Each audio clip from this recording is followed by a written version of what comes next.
Is every championship club currently meeting their expectations? Let's discuss in today's video. We're going to be throwing every championship side into the following tier list and basically ranking their season so far, judged against what the majority of people's expectations for that particular side were at the start of the season.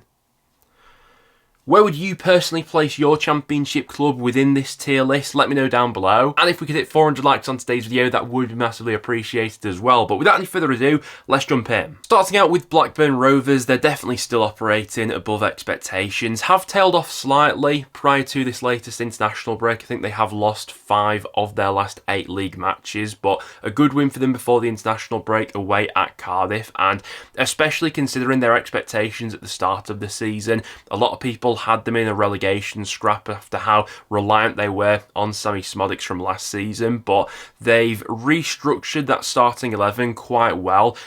A lot of their summer signings have bedded into that new side quite seamlessly, and John Eustace is obviously doing a very good job there. Argument to be made, you could have them in way above expectations, but with where they currently sit in the table, around about 9th, I'd probably have them in above expectations right now. For Bristol City, the majority of people probably would have had them in and about mid-table, and that's where they are right now. They're sat 10th in the table, so from that definition, you'd probably have them in about right, but I'm tempted to say they've been slightly above expectations recently, just for the fact that they've only lost 3 of their 15 matches this season, which in a league as competitive as the Championship is really impressive. Yes, there have been a lot of draws in there for Bristol City so far this season, but they're in a cluster of teams right now who are within touching distance of the top 6. They're only 3 points away from that right now. So Bristol City at the moment, I'd probably have floating between these two categories. For Burnley, the expectation at the start of the season was automatic promotion. Going off the points they're currently accumulating, how many points they're projected to finish the season with, you would have them in below expectations, not just from a points point of view, but performances as well have been really lacklustre from Scott Parker's side. They've been one of the lowest scoring teams in the Championship this season, one of the worst in the division in terms of chance creation, but Scott Parker teams always find a way of staying in the race for the promotion hunt. We've seen this in years gone by with Fulham and Bournemouth previously, and if Burnley get to a stage where they're in January, they're just in need of that extra injection of something, maybe they could turn to the transfer market, and Parker manages to squeeze that extra 5 or 10% out of them to get them into top 2 territory. But as of recording right now, while they have been very solid at the back, they're looking like a solid case to finish in the top 6 at a bare minimum. I'd still say that's below expectations because most people were expecting a top 2 finish from Burnley this year. With Cardiff, I'd have to put them in way below expectations. They're playing catch up now because of that terrible start to the season under Errol Bullock, and since he's departed, they have been picking up points like a solid mid-table side would, but they're in the relegation zone after 15 matches, considering they finished 12th last season, and there was quite a bit of positivity about Cardiff coming into this season as well. I'd have to throw them into that bottom category. Coventry, I'm also going to have to put into way below expectations. Listen, it's typical Coventry that they start the season slowly, but there's just been so much chaos around that club of late. The decision to get rid of Mark Robbins because of the inconsistency and the poor start to the campaign. If you had asked most Championship fans at the start of the season, would Coventry be in the top 6?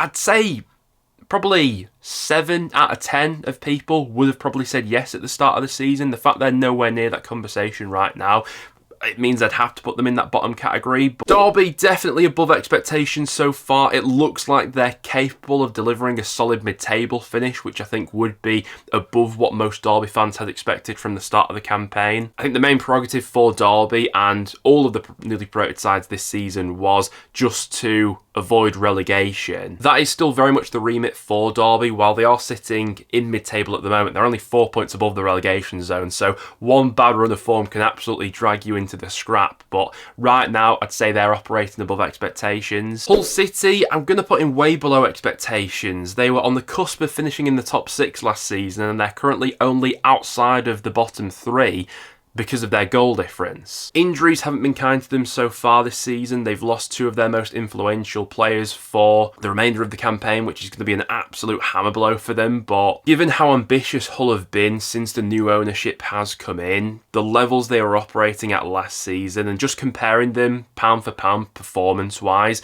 it has been a massive drop-off. As has been the case at Luton Town, who I'm also going to have to stick into way below expectations. Before a ball had been kicked, Luton were one of the favourites to win the Championship this season, so the fact that they're nowhere near that promotion conversation right now paints a picture in itself. I have to be honest, I thought that the club might have pulled the trigger on Rob Edwards over this international break, especially coming off the back of that really damning result against Middlesbrough last time, but there seems to be a bit more patience there. They've not pulled the trigger on him as of yet, despite what has been a really underwhelming start. No question though, they've been way below expectations. Middlesbrough so far, I'd probably have them in about right. They're on the cusp of the top six right now. As of recording, they're 7th in the Championship. I think most people would have had them in that conversation before a ball had been kicked. It's obviously a very capable squad that's got a lot of talent in there. Michael Carrick's a manager who a lot of people rate as well. While there has been a lot of inconsistency about their season so far,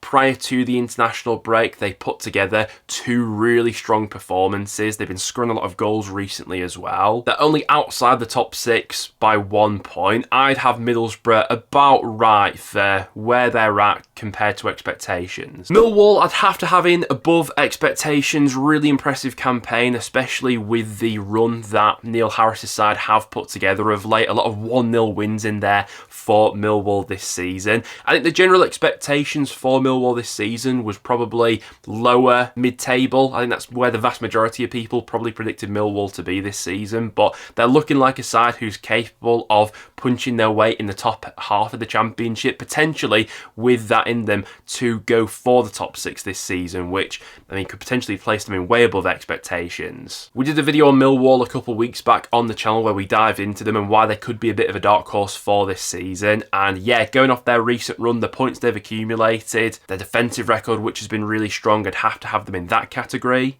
Norwich is a tough one really. I mean, I'm going to have to put them in below expectations as a bare minimum just because they find themselves 14th in the Championship right now. It's been a pretty dismal run of form prior to this latest international break that they have been on, but there are quite a few factors as to why that's the case right now. You know, go back a month or two ago and Norwich were looking like a side more than capable of competing for the top six. They were playing some nice football, scoring quite a few goals and were meeting expectations really, but they've just been hit with such a crippling injury list of late that their position in the Championship has just been toppling down week in, week out. The spine of that squad from front to back really has been dismantled with injuries of late. I'd have to have them in below expectations, but there are factors as to why that's been the case. Plymouth Argyle, they've taken a few batterings so far this season, especially on the road, but overall I'd probably have to have them in above expectations. They were one of the most back sides to go down at the start of the season, and while they're still in touching distance of the bottom three right now,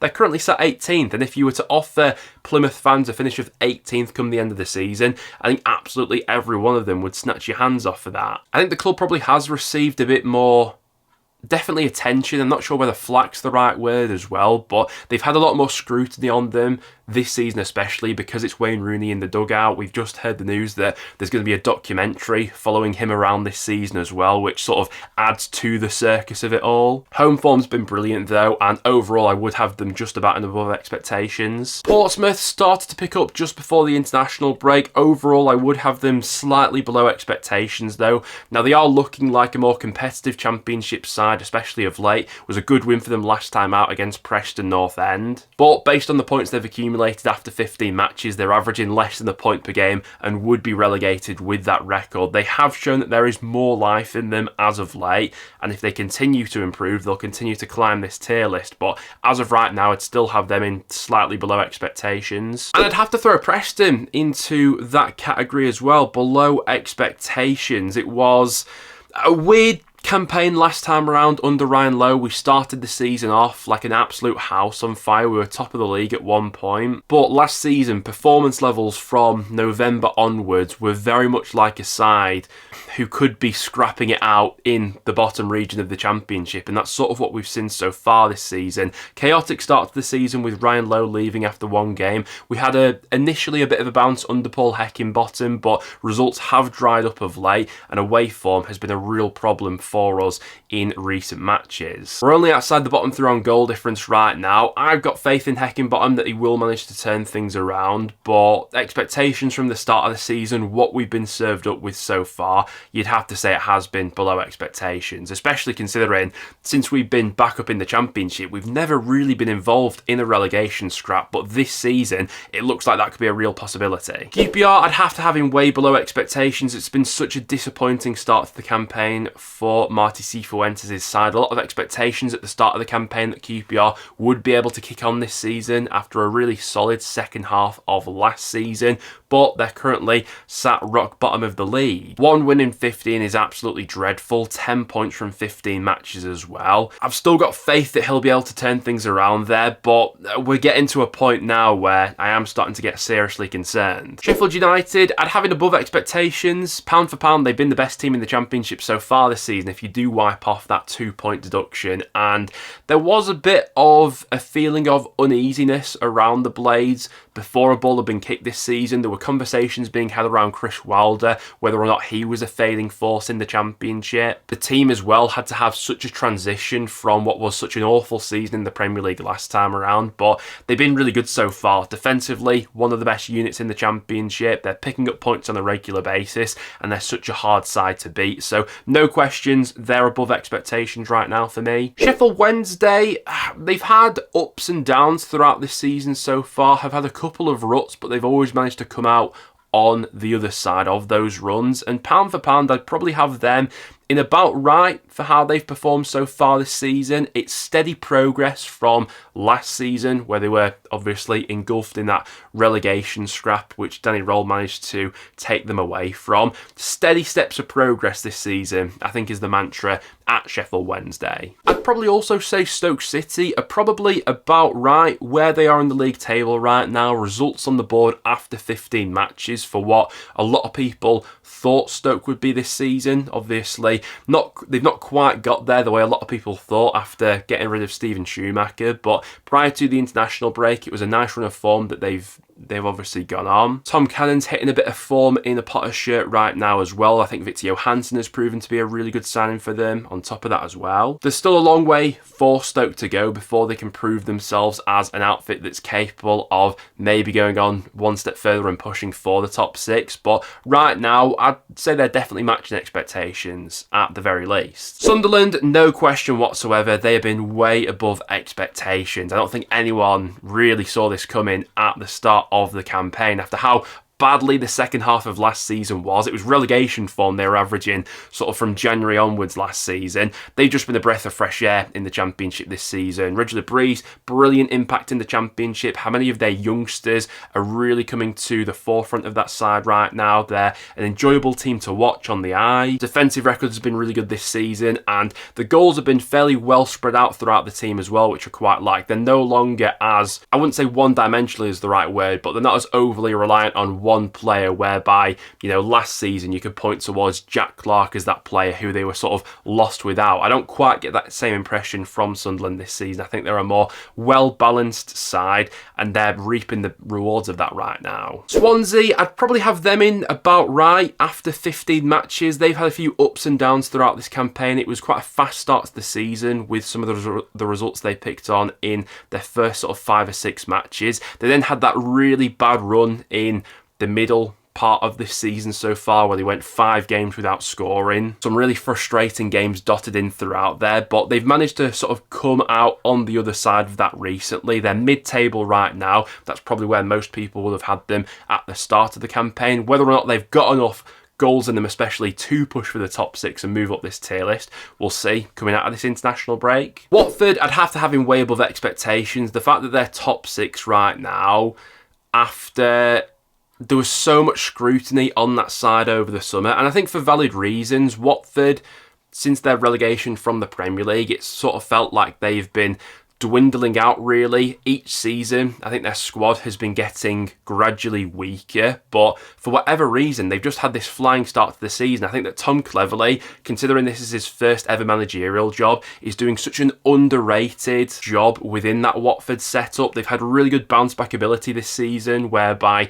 even when they have had a bit of a pasting on the road every now and again, they've always tended to react in the weeks following, which I think is a really important trait to have. And like I say, with quite a few people, myself included, predicting them to struggle this season, a few people having them in the bottom three as well, the fact that they are top six right now is a testament to what has been a way above expectation season so far. West Brom, I'd probably have it about right at this point in time. It was a really good start to the season, but then they went 8 games without winning. They did claim a win just before the international break, which has somewhat got them back on track, but they're 5th in the Championship right now. That was the position in the league which they pretty much nailed down for the entirety of last season, so I think about right is probably how I'd sum up West Brom at the moment. Carlos Corberán's still one of my favourite bosses in the Championship. They probably don't have the squad quality like a few of the other automatic promotion chasers, which just makes me think they probably won't have enough in them to go for a place in the top 2 this season, but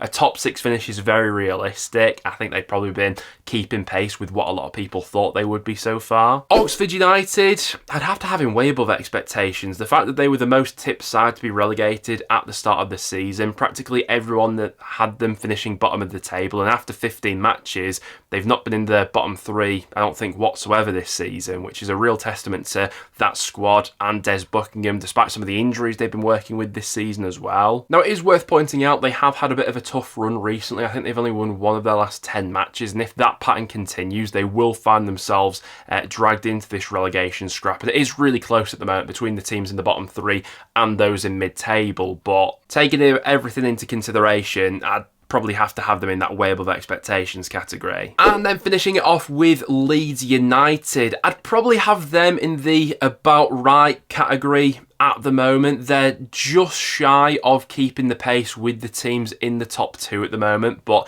there's not a lot in it. They've only lost 2 of their 15 matches so far this season. If you are super critical, maybe you can make an argument for Leeds being slightly below expectations so far this season. I mean, after all, they were the favourites to win the Championship this season and still are, and based on the points they're currently accumulating, they would just fall short of that, but they've only lost 2 of their 15 matches so far this season, like I said. Of the teams in the top region of the Championship right now, Leeds would be one of them that I would back to go the distance and pick up at least high 80s in terms of their end of season points total. Away form has been a bit of an issue recently. We discussed that on last time's video, but after losing probably their 3 best players over the summer, I think they've probably been about right for what most people thought they would be after 15 matches of this season. But there you go, guys. That is the tier list right now. Every side in the Championship ranked by their season so far and how above or below expectations they've actually been. Now, there's definitely an argument to move a few of these sides around. You could move Blackburn into the top tier maybe. Millwall, you could possibly push one up. Some of these you could push down maybe, but it's all a game of opinions, and I'd like to hear from you in the comments down below. Other than that though, guys, that will now wrap it up for today's video. Thank you very much for tuning in. If you did go in to enjoy, make sure to leave a like, and I'll see you all in the next one.